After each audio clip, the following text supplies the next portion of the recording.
Swung on, hit high and deep to center. Revere on the run, looking up, it is gone! Can you believe it? A Hollywood script for Jim Thome. Number 604, a bomb to dead center.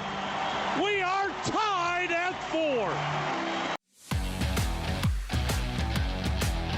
Welcome to Fans First, a sports podcast where your voice matters most. Hosted by Hall of Fame sportscaster Jim Powell. This is the show that puts fans at the heart of the conversation. Whether you're cheering in the stands, screaming at the TV, or debating with friends about the latest trades, Fans First is here to amplify your thoughts, your insights, and your love for the game. Hello and welcome to Fans First, a sports podcast. I'm Jim Powell. I'm your host. I'm honored to be in that role again today. But first, we've got some great news. We have a wonderful new sponsor for Fans First, a sports podcast. It's the Georgia Advisory Group. It's a longtime, very successful financial services firm with over 120 years of combined experience. It's run by Dave Dooley. He's the founder. He's been there from the beginning. And Dave is a big sports fan, and he's kind of built his business kind of like you would build an all-star team. He's got a Georgia Advisory Group riddled with all-stars like a full-time CPA, investment advisors, money managers, insurance experts, estate planning professionals. They have their clients covered in every way. One of the many things I love about the Georgia Advisory Group is that it is a fiduciary, which means it has a legal and ethical duty to put their clients' interests first. Lots of us get nervous about trusting someone else to oversee our hard-earned money, but I have known Dave Dooley and his family for decades, and I can tell you he is a rock-solid human being and someone I trust implicitly. Once you get to meet him, you'll quickly understand why his firm has been so successful at helping people make the most of what they have. You don't stay in business this long in a city like Alpharetta, Georgia, unless you are a very respected person, and Dave is certainly that. He and his team sincerely care more about their clients than they do even about themselves. But don't just take my word for it. Go check them out. The Georgia Advisory Group can be reached at 770-746-6511. That's 770-746-6511, located in the heart of downtown Alpharetta, Georgia. Hello and welcome to another edition of Fans First, a sports podcast. I'm grateful to be your host again today, and I'm even more grateful to welcome in a very special guest. One of the great broadcasters in the history of Major League Baseball, was inducted into the National Baseball Hall of Fame in Cooperstown just what I'm sure for him seems like 5 minutes ago. So Tom Hamilton, who is the longtime voice of the Guardians and the Indians, richly deserved honor for you, my friend. Thank you. I have to point out to folks who don't know as much about broadcasting as we do that made you the 25th recipient of the Ford C. Frick Award for Excellence in Broadcasting. You've got 36 years as voice of the Indians and Guardians. You've called over 100 postseason games. Now that's something I'm really jealous of. And including 3 World Series, and a 7-time winner of the Ohio Sportscaster of the Year. And the only reason it's not like 100 times is because they had to spread it around and try and help some other people out too. But Tom Hamilton, thank you so much for joining us. Congratulations. What an unbelievable honor for you. Thank you, Jim. Great to be with you. Thank you for the kind words. Yeah, unbelievable doesn't begin to sum it up. Surreal, whatever adjective you can come with. It's kind of been that way since we got the phone call from the Hall of Fame back in December. And it was an incredible week in Cooperstown, pretty much beyond any expectations, whatever they were that we had. And we're just very grateful. We know how blessed we've been to have this job and to have it here in Cleveland for 36 years. I'm from Wisconsin. My wife is from Pittsburgh. It kept us between both families so that our children were able to be around their grandparents at least more than once a year. So we've been really, really, really blessed. You know, I loved your induction speech, by the way. We'll get to more on that in a little while. But one thing about that speech was you started running down the list of the kids and the grandkids. And I mean, your family is enormous and very special, obviously. So I want to get you to brag on them a little bit right here on Fans First as well.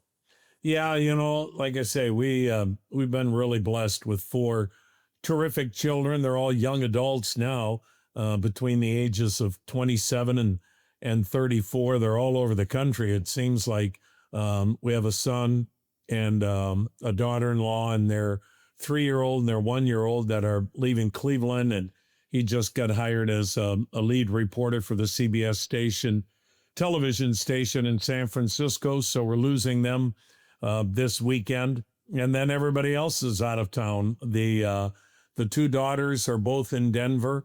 One married with a 1-year-old, and our only single child is also in Denver. And then our oldest son, Nick, and his wife are in Nashville. He's still in baseball. Both boys played Division I, both played in the minor leagues, and Nick is now with the Kansas City Royals as an area scout. So again, we know how fortunate we've been, and it's all about them.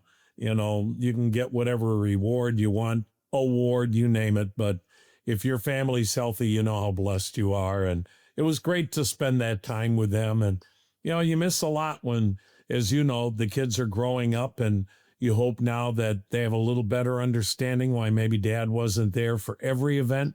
You try to make them all as much as you can, but, it was fun for them to be a part of it, because without them, the rest of it means nothing. Well, it's against the longest of odds that you even got out of Waterloo, Wisconsin. I mean, that is a fierce market that I turned down multiple job opportunities there because I knew I wouldn't be able to hack it, but somehow you did. And I want to find out a little bit more about your Wisconsin days. Obviously, you and your family were probably very close to the Brewers and love Bob Uecker like we all do. And I'm sure you all made some treks into Milwaukee to see the Brewers play. And I just wanted to hear your thoughts on being there in Wisconsin, and then I want to get to the 4-H club, but I'll let you finish the first one first. Yeah, unfortunately, I'm much older than you, Jim. So I first started going to Braves games. So before they were the Atlanta Braves, they were the Milwaukee Braves, and they left Milwaukee in 1965, and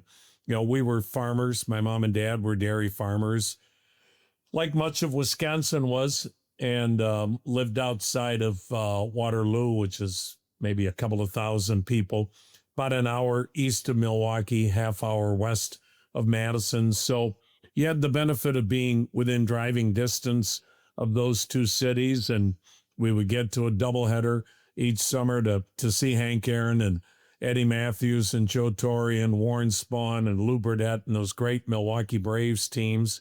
And then when they left for Atlanta, it was devastating, because they never left because they weren't well attended. They were the first franchise in baseball history to draw 2 million fans, but the ownership at that time was greedy, and they moved to Atlanta because of the radio and television markets. And so we were without baseball until Bud Selig bought the Seattle Pilots, literally moved them to Milwaukee at the end of spring training in 1970, and the rest was history. The Brewers have been there ever since. And so for me, Jim, it is pretty much like I'm sure it was for you or any young man or woman that gets into broadcasting. You're really, I think, in a lot of ways, molded by the people you were able to listen to growing up. And I was really fortunate. We had great broadcasters in Wisconsin, starting with Earl Gillespie doing the Milwaukee Braves. And he did not go to Atlanta because he did not want to leave Wisconsin. And then he did the Packers and Badgers. And then when it was the Brewers, it was Merle Harmon, who was a phenomenal radio voice and television, along with Bob Uecker. And, Gary Bender worked in Madison before he ever became the voice of CBS. And so you had a lot of really good people to learn from when you thought maybe this would be something I would like to do someday. People think that the baseball life and the broadcasting life is so glamorous, but you and I know better than that. And I want to ask you about what I would consider to be your really big break, which was going into your boss at a radio station that you're trying to get your broadcasting career going, and he finally gave you a break with the 4-H club. Tell us how that unfolded and what kind of skills that brought to your bag of tricks. Well, I tell you, Jim, it had you questioning your career choice. I was like, maybe mom was right. I should have been maybe an accountant because it's much steadier work and it was much better paying. But yeah, I was in Watertown and was hoping to be able to do high school football, but the boss had different ideas initially. And so for people that aren't farmers or know anything about cattle, Jefferson County Fair, like all county fairs, had a 4-H competition where young boys and girls raise cattle, whether it's steers, sheep, poultry, pigs, you name it. And then they're paraded in front of judges to try to win the blue ribbon. And as I said in my Hall of Fame speech, the winning animal doesn't realize he's not really a winner. He's just next week's special at the local diner because he was the blue ribbon, and the diner could maybe charge a little bit more for that meal at lunch or that dinner. But it was 3-4 hours of live play-by-play of steers, poultry, pigs, sheep. And Can you give us a little bit of it? Give us a little bit of your delivery on that. Here's another steer, and by golly, this one's black and white. It too has 4 legs, very similar to all the other ones, and a tail that actually works. So that was kind of the extent of my creativity. And driving back from the fairgrounds, you're like, this wasn't the Watertown Goslings Friday night football game I was dreaming of.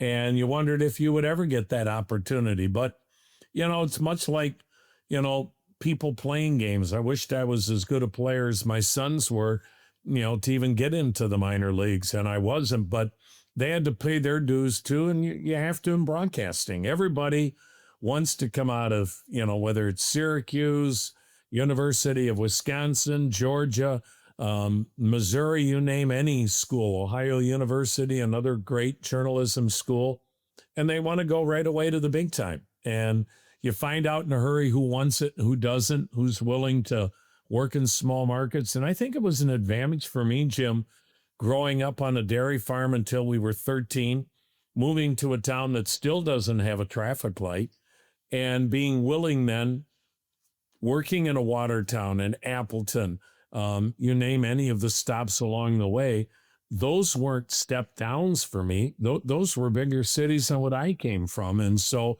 that's how you really learned your craft, in my mind. Well, when you talk about opportunities, I'm sure you never dreamed that you would have the opportunity to win the Ford C. Frick Award. So let's talk about the call. December 11th. Did you have any hint? Did somebody prep you before, call you? Hey, can you make sure you're by the phone at 6:00 today, or how did it unfold? No, because I, luckily enough, have been nominated 3 other times, and this was the 4th time. And one of the things they tell you, and again, you feel very fortunate to even be nominated. When you look at the list of people that didn't get into Cooperstown, you're like, I don't even belong on this list. Why am I even being considered? But they do tell you when you get the call. I can't even remember, Jim, if it was September or October in 24, where they tell you, hey, you're one of the 10 that's been nominated. Only one of you will get a phone call on December 11th that morning. The other 9, if you don't get a phone call, you understand you weren't the winner. And because I hadn't received a phone call 3 other times, I wasn't anticipating a phone call. We were getting ready for Christmas, having kids all over the country. Those are busy weeks getting prepped. And you're excited to have the kids come back. That's more important than the phone call. And it's 11:00 in the morning. Excuse me. And by that time, you're like, oh, we didn't get a call. That's fine. And my wife was going to go to lunch with a friend. I went down into our basement to get a workout in because, again, it's 11:00. You would have been called by then. And at 11:40, 11:45 in that area, the phone rang when I was on the elliptical. And by that, you're not even thinking about it anymore. Now it's past. And I couldn't have been more stunned, Jim. And you then learn why they don't call you until they do. They don't want the word to leak out. In fact, they even told me, please, share it with your wife And but don't call your kids, because in this day and age of social media, they want to be the ones that release the story, not have it broken on social media. So that's why I was so totally flabbergasted by that time in the morning. You're like, okay, no problem. I'm not getting that award. That's fine. Yeah, you might have been. Maybe they were confused by the time zones. So we're in the same time zone. So oh, okay. Well, never mind. They even said in 15 minutes we're going to release it. So please just hold tight. And literally, Jim, from that phone call on, it's been a whirlwind, and it really is to this point. I don't think we've been able to fully comprehend it or even grasp it. I don't think that'll happen until the season is over, when you sit back and you go through some of the scrapbooks now and the photo albums that people have put together, and, you're still thanking people. And it's, and I think the beauty of getting back into work, you focus on what's important, the job itself. But it was truly an incredible experience. Well, we've got some nice clips of your radio calls. You have, incredible energy. Always have had. The bigger the call, the better your call ends up being. And so we're going to make sure the fans get a good taste of what got Tom Hamilton into the Baseball Hall of Fame. Swung on and hammered high, deep to left, away out of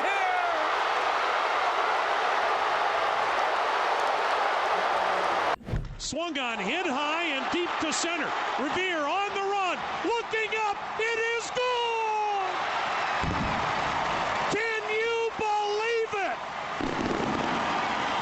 A Hollywood script for Jim Thome. Number 604, a bomb to dead center. We are tied at 4.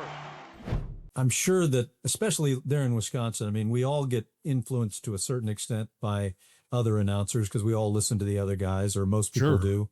The only person who's told me that he would never listen to other announcers was Vin Scully. So and there's a reason. When you're the best, you don't have to listen to anybody else. He had nothing else to learn, apparently. So, it's hard not to. You want to learn take some things from other broadcasters, but not accidentally start like mimicking them. So it's a fine line to go. And that's a great point, Jim, because you obviously were one of Bob Uecker's first partners, and then went on to great success yourself. And growing up in Wisconsin and listening to Uecke, I mean, I was listening to him when I was still in high school, and you kind of get out there once you've gone through college and whatnot, and you're kind of starting your own journey.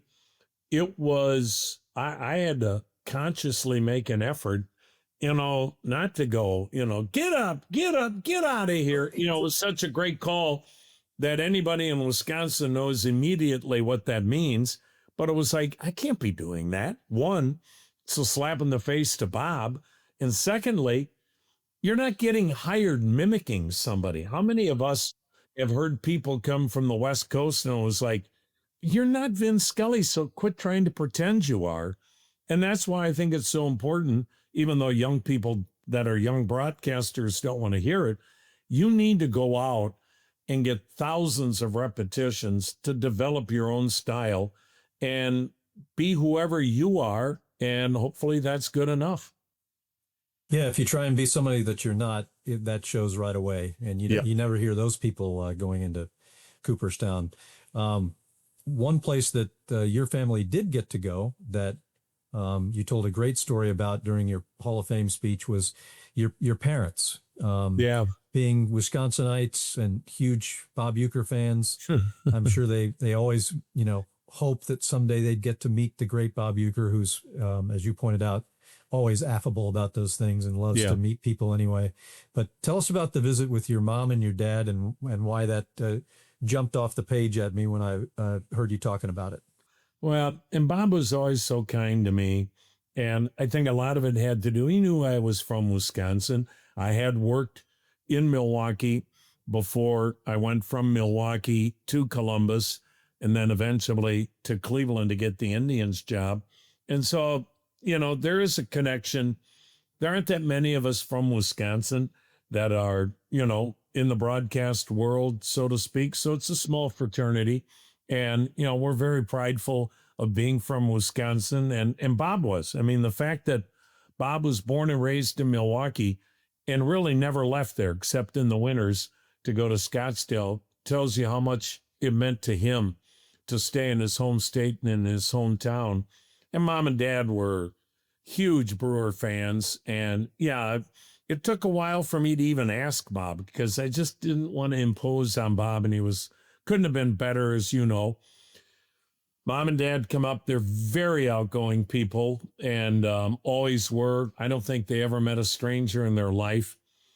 Get them into the booth to introduce them to Bob.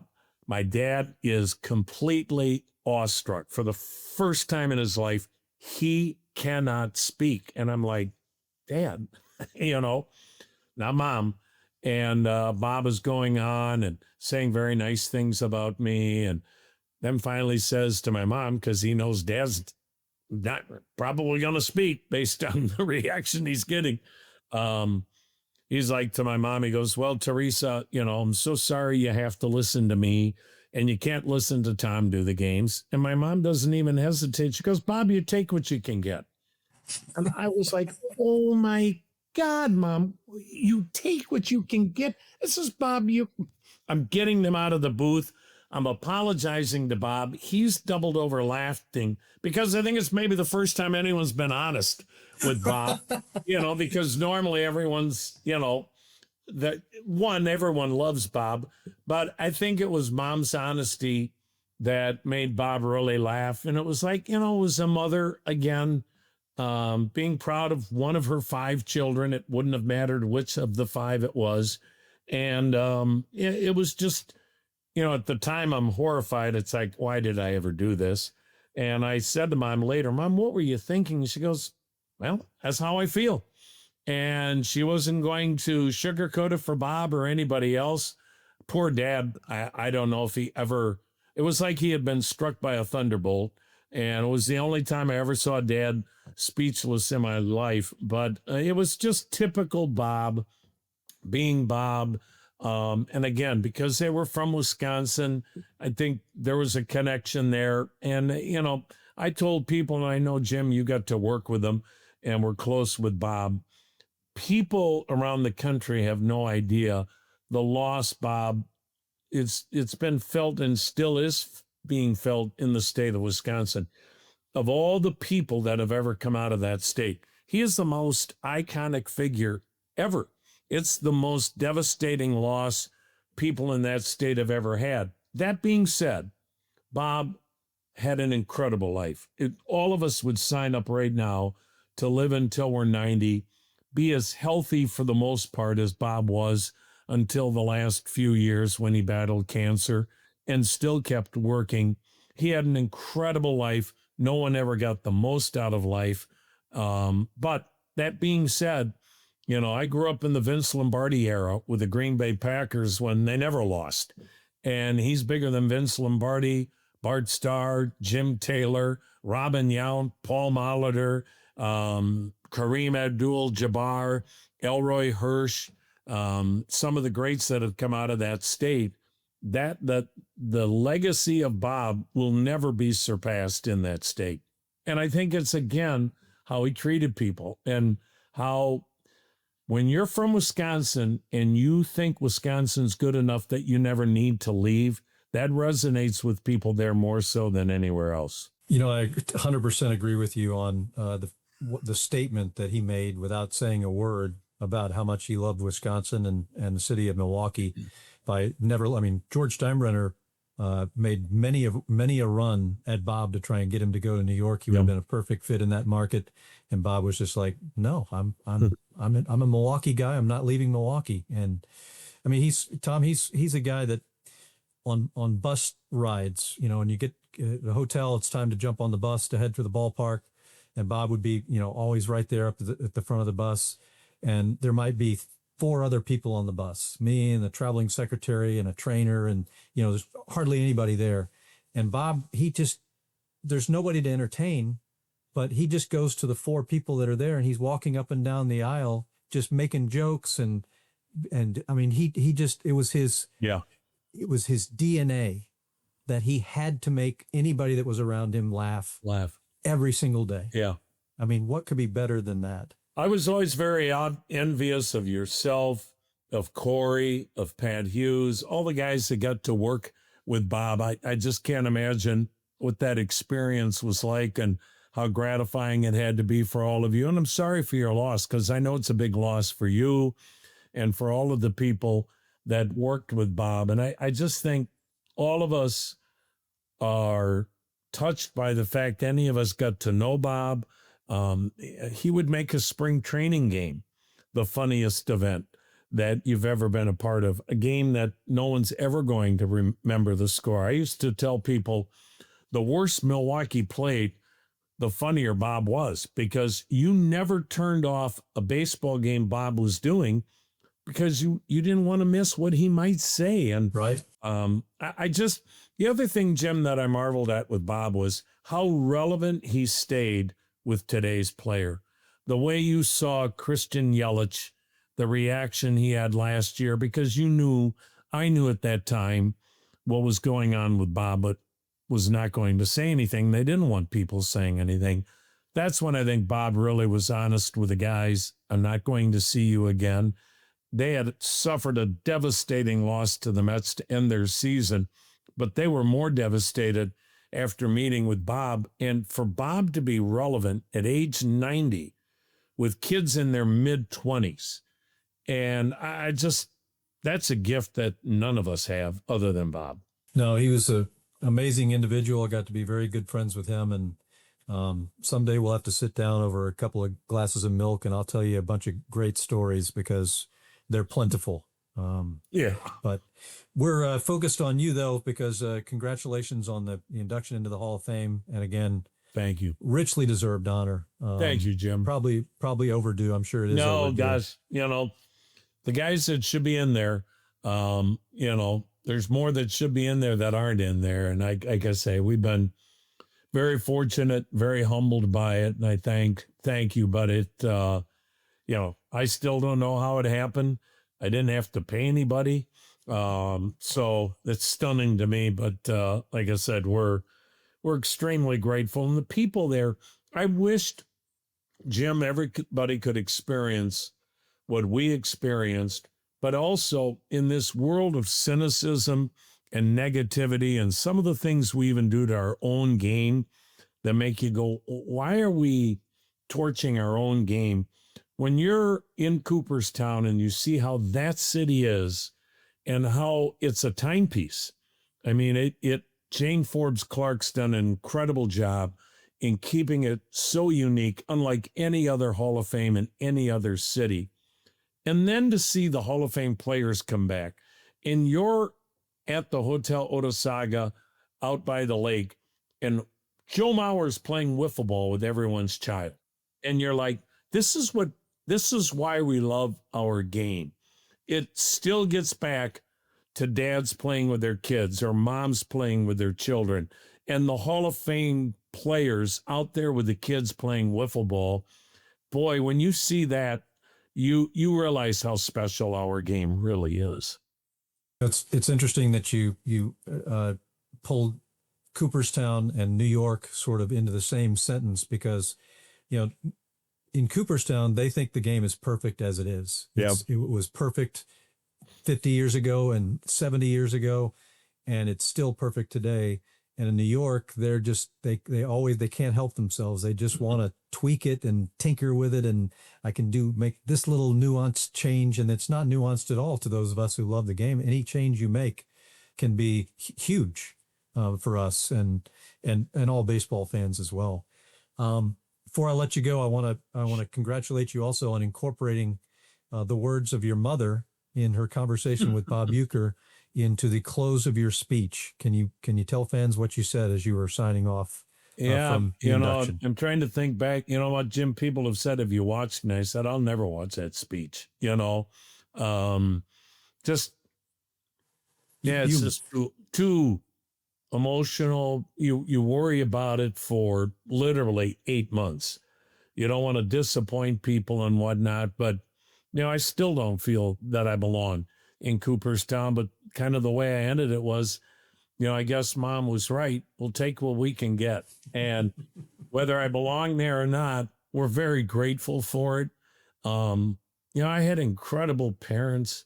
That's at the end of the day, that this world needs family structure. That's where we've gone astray. Not for me to get on a soapbox. I'll let your minister, your rabbi, your priest take care of that. But family is still so important. And I had incredible parents, incredible siblings that taught us a work value, a work ethic. But more important, as we've told our own kids, your family units, when everybody is doubting you or telling you how, horse manure you are, your family is what will still believe in you. My parents always believed in me, whether I was doing the Jefferson County 4-H fair or the Watertown Goslings. They just said, have a passion, love what you're doing. And I had as much fun doing Friday night basketball and football games and going to fish fries in Wisconsin and going having beers afterwards with the coaches and whatnot as I've had, doing baseball. And I think you need to enjoy where you are. And Mom and Dad taught me that. And, hopefully we've taught that to our children and our grandchildren, because again, man, Cooperstown, like I said, when you're around people that love the game, you realize how special it is to be a part of it. Before we let you go, we're going to do a little feature here, Tom, that we do in every episode of Fans First, which is called Flip the Switch. So you and I have a nice, comfortable conversation and talk about a lot of things. And then all of a sudden I'm going to change the subject and put you on some other road for a quick second to see what you think of that. And in this case, I'm going to go back to the 4-H and say, Tom Hamilton, if you had actually flunked out of broadcasting by messing up that 4-H contest and you could no longer be a broadcaster, that is no longer a possibility for you, what would you have done with your life? I'd probably something with math. If I was good in it, if you want to call it that. Probably. I don't know if I would have been an accountant or something with math, but I thought I was going to be Hank Aaron. That didn't work out. Well, it turned out just fine for you. So congratulations. Thank you so much for all your time. I know Thank you, Jim. A million interviews and you'll have a million more ahead of you.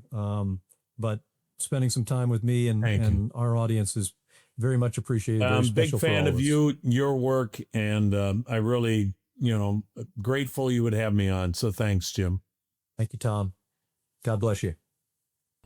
And want to thank everybody for joining us on today's episode of Fans First, a sports podcast with our special guest, the newly minted Hall of Famer, Tom Hamilton. Don't forget to follow me on X and Instagram and Facebook.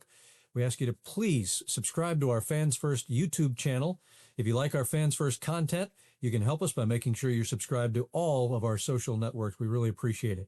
Don't forget about our Fans First website, fansfirstpodcast.com. To be included as a guest on an episode, send your voice memo, video file, or written memo to Jim at fansfirstpodcast.com. Please keep your submissions to no more than 45 seconds in length. We want you to be a part of our show, but not be the whole show. So glad that you joined us for today's episode with Tom Hamilton. We look forward to seeing you again very soon right here on Fans First, a sports podcast. Stay tuned, stay passionate, and keep celebrating the sport you love. Visit us at fansfirstpodcast.com to explore more. Sign up for our newsletter to receive exclusive updates and follow the podcast on social media to join our growing community of sports enthusiasts. Your voice matters to us, so don't hesitate to share your thoughts and connect with fellow fans. See you next time.